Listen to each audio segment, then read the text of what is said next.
আসসালামু আলাইকুম। প্রিয় সম্মানিত দর্শক, আপনারা যে যেখান থেকে আমার এই ভিডিওটি দেখতে পারতেছেন, আমি সবাইকে জানাই জাকির কৃষি খামারের পক্ষ থেকে আন্তরিক শুভেচ্ছা এবং অভিনন্দন। আজকে আসলাম একটি ঘাসের জমিতে, আপনাদের সঙ্গে দু একটি কথা বলবো। এই জন্য তো তার আগে আমি বলবো, আমার এই ভিডিওটি আপনারা না টেনে সম্পূর্ণরূপে দেখবেন, তাহলে বুঝতে পারবেন। এই যে আমার সামনে যে ঘাসটা আপনারা দেখতে পারতেছেন, এই ঘাসটার নাম হচ্ছে আমেরিকান গুয়াতিমালা 5G ঘাস।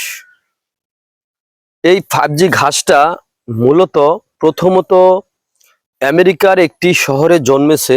সেই শহরটির নাম হচ্ছে গুয়াতিমালা শহর। এই বিধায় এই ঘাসটারও নামকরণ করা হয়েছে আমেরিকান গুয়াতিমালা ঘাস।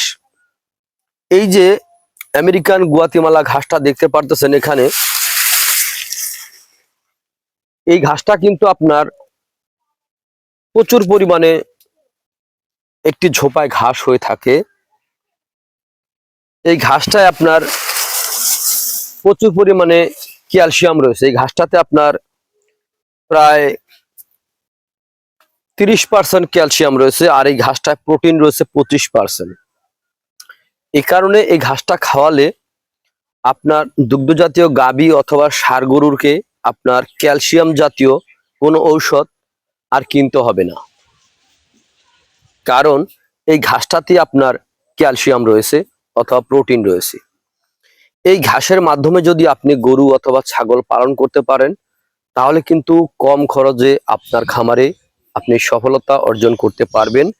এর কারণ হচ্ছে, দেখেন এখানে কিন্তু আপনার যে ঘাসগুলা দেখা যাচ্ছে, এখানে এই ঘাসটা প্রথম রোপণ করা হয়েছে। এই ঘাসের এক একটি ঝোপায় আপনার এখন বর্তমানে ঘাস হয়েছিল আপনার দেখা যায় 8টা থেকে 10টা।